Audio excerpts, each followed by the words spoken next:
Good evening. Good evening. How are you? Are you good? Great. Welcome, welcome, welcome to this match. This match will take exactly 18 minutes. Okay? And you're all part of the same team. Mechelen. Okay? Hey guys, I would like to see fair play on the field, respect, and positivity. Is that okay for everyone? Cool. Good luck. 1 year ago, I decided I wanted to become a football referee. Not because of the money, though. I only get paid 20 euros per match, so I won't really get rich by it, will I? No. I decided to become a referee for two other reasons. One, to stay in good shape. Two, because I wanted to learn how not to take things personally. I can see some people nodding. You're probably thinking being a referee is the perfect environment to learn how not to take things personally, isn't it? Because the spectators hardly ever shout encouraging or positive things. No. What do they shout? Come on, come on. Loser, are you blind? Yeah, Loser. good. As a referee, I'm the scapegoat. Apparently, I'm always wrong. It's always my fault. And I wanted to learn how not to take all this personally. Because I really struggle with this. For example, when I drive slowly because I'm trying to find a specific location and somebody is just driving behind me, I feel hunted, especially when they start honking and flashing their headlights. I take it personally. I know I shouldn't, but it just happens. Do you see what I mean? Yeah. Or when somebody cancels an appointment last minute, I get the feeling that I'm not important enough. Again, I take it personally. Even professionally. I'm a public speaker, like tonight. This is what I do. I give keynote speeches, and I really like it, as long as I can draw my audience into my story. Because the very moment I see somebody is not paying attention, for example, when somebody is looking at his smartphone, it just happens. I take it personally. Relax, you are safe tonight, don't worry. Feel free to take your smartphones and you can even start talking to your neighbor. I will not take it personally. Why not? Because now, here and now, I'm very conscious that this can happen. And more importantly, I have a strategy to deal with it. So tonight, I would like to share this strategy with you. Are you interested? Cool. Because I guess I'm not the only person in this room who sometimes takes things personally, right? Imagine you invite a friend to go to the movies and she replies, "Oh, sorry, I have to work." But you see a picture on social media of her having dinner with some friends that very night. Or imagine you really have worked very hard on a project. You're really proud of the end result. But the only thing you get is criticism. So you come home and you would like to wind down and share this terrible experience. But while you're telling your story, the other one walks away to switch on the TV. Now, who would take one of these situations personally? Show me hands, come on. Lots of you. Why? Why do we take things personally? Somebody says or does something and bam, we feel hurt, neglected, offended, betrayed by the other one. That's what we believe though. It's the other person's fault. He's responsible for what we feel. He's the one to blame. Now, hang on. Who says that? Which part of us is speaking? It's our ego.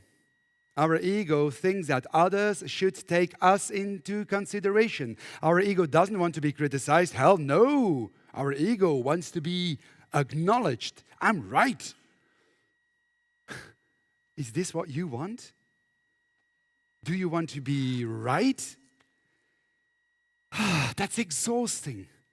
When my ego takes over, I'm fighting all day. I'm in a constant struggle with the rest of the world, and it drains my energy. Wouldn't it be so much easier to not take things personally? Because then no one has power over you. You're free.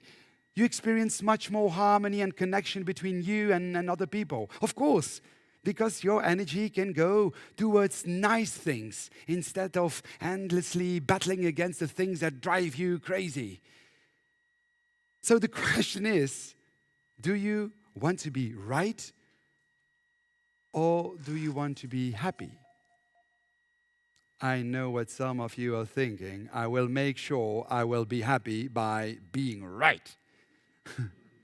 Well, how do you do it? How to become happy by not taking things personally. You are standing at the kickoff of the match of your life, the match by which you will learn how to stop taking things personally.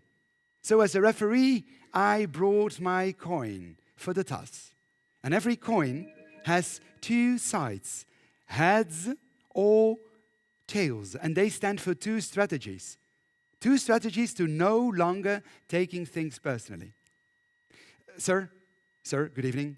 You're the captain of this huge team. You can choose heads or tails. Heads. Okay. You're lucky, it's heads. Are you ready for the first strategy? Okay, here comes. First strategy. It's not about me. What do you mean it's not about me? This sounds weird, doesn't it? Because when I take things personally, I'm convinced it is about me. When I see someone is looking at his phone, I feel offended. I think, hey, I've put so much effort and time in this presentation. I want respect. I think me, myself, and I. Sounds familiar, no? Yeah. But in fact, it isn't about me. What if I try to look at it from the other person's perspective, asking myself, why? Why is he or she looking at his or her smartphone? Maybe he has just received an important message, one he has been waiting for. Or the topic of my presentation is not really his cup of tea. Could be. Or on the contrary, he finds it very interesting and he wants to take notes on his smartphone. Very smart to do that, by the way. I simply need to shift my focus from me to we, and I won't take it personally. If I try to see the intention of the other one, I make space for understanding instead of irritation. Does this ring a bell with you? When you put your son to bed, but he doesn't want to, he throws himself on the floor, kicking and screaming, "I hate you!" Do you take that personally? No, you don't, because you know this is not about me. It's about what he wants, what he needs. He's angry because he just wants to stay up a bit longer. That's all. So the first strategy to not take it personally is it's not about me. Look at the other person's intention. When a driver is tailgating and flashing his lights, he probably does it because he's in a hurry. It's not about me. You see? It's as simple as that. In theory. Because in real life, it turns out to be a hell of a job. Do you have any idea, ladies and gentlemen, how many thoughts our brain produces a day? 50,000.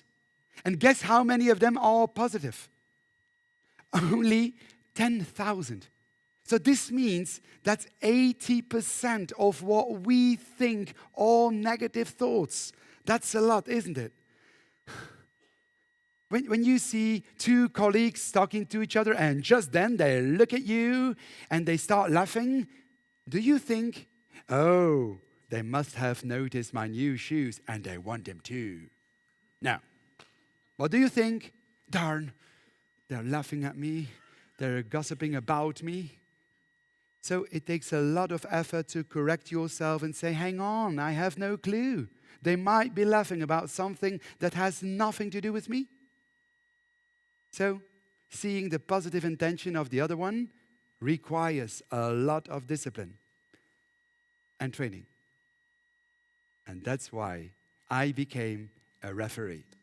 To train my brain not to take things personally. I train my brain an hour and a half a week, the entire period of a match. I say this for the football dummies. And now before the match, I'm warming up. Not only physically, but also mentally. I give myself some pep talk in the dressing room. Frederik, watch out. Lots of things will trigger you during the game. You're going to make decisions who some will not agree with. And they will shout unpleasant things at you. So I tell myself, Frederik, don't take it personally. It's not about me. They just want to be right. They simply want their team to win. You see, when I focus on the intention of the other person, there is no need to take it personally. When I apply this strategy very consciously, I admit it, I feel much more at ease on the field. When the coach, the players, or the spectators do not agree with my decisions, I'm less easily thrown off balance. This strategy, ladies and gentlemen, works.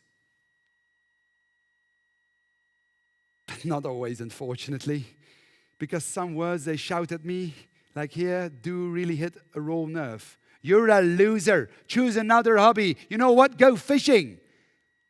Ouch. Maybe they are right. Perhaps I took the wrong decision. Maybe I am a loser. Honestly, that's how I feel sometimes. Do you see this? Every coin has a flip side. When this first strategy, it's not about me, doesn't work, it simply means it is about me. I have to look in the mirror and question myself. As a beginning referee, I still feel insecure, especially me. I never played soccer. It is about me because it has something to do with my insecurity. I doubt about myself, or a part of myself that I haven't come to terms with. Do you see my point, ladies and gentlemen? Even if I know that a driver is only tailgating because he's in a hurry, I still take it personally when he honks or he's flashing his headlights. So I must question myself. Probably I was driving too slowly. I'm aware of it. I just don't like that clumsy part of myself. Why else would I take it personally, right? When I say, ladies and gentlemen, you are an orange, who would take this personally? No one, right? Why not? Because nothing in you believes that you are in fact an orange. An orange? Unless, of course, that you are ginger and you feel bad because of that, which is luckily not the case with me. But when someone says, Frederik, you are so selfish. Ouch, I do take it personally. And it only happens because I know there is some truth in it. If I'm honest, I'm aware of the fact that I do not always take into account other people's needs. When you are being criticized and it hurts, chances are big that this is rooted in your childhood. Maybe as a child, you were never good enough. When you came home with a 9 out of 10, they said, hey, and why not a 10? You see, you can only take things personally if it somehow touches a raw nerve. And that's the moment to give yourself some empathy. Ooh, this hurts, darn. I'm longing so hard for recognition, and I feel sad if I don't get it. You see? And you can also, why not, speak up. Just tell the other one what's going on inside you. Hey, I'm in the middle of my story here, and you just walk away to switch on the TV.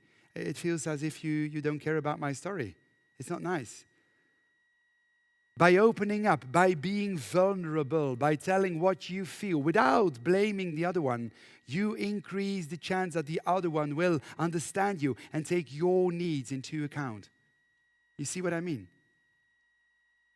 To conclude, how not to take things personally. 1, it is not about me. Look at the other person's intention. If that doesn't work, 2, it is about me. Give yourself empathy and speak up. Ladies and gentlemen, please, pretty please, do not take it personally, but I really do hope that you will take a couple of things personally within the next hours and days. Only if you do, you can test out these 2 strategies. Imagine, just imagine, if we could all put this in practice, wouldn't that enhance our relationships enormously?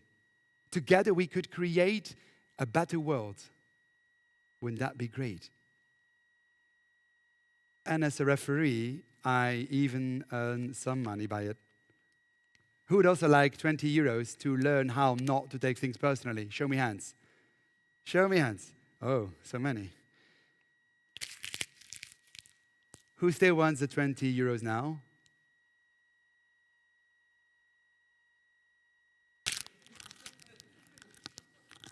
Who still wants the 20 euros now? Who still wants the 20 euros now?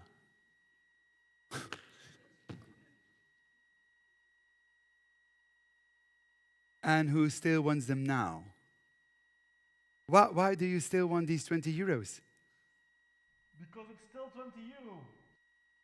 People may attack you, criticize you, or ignore you. They can crumple you up with their words, spit you out, or even walk all over you. But remember, whatever they do or say, you will always keep your value. Thank you.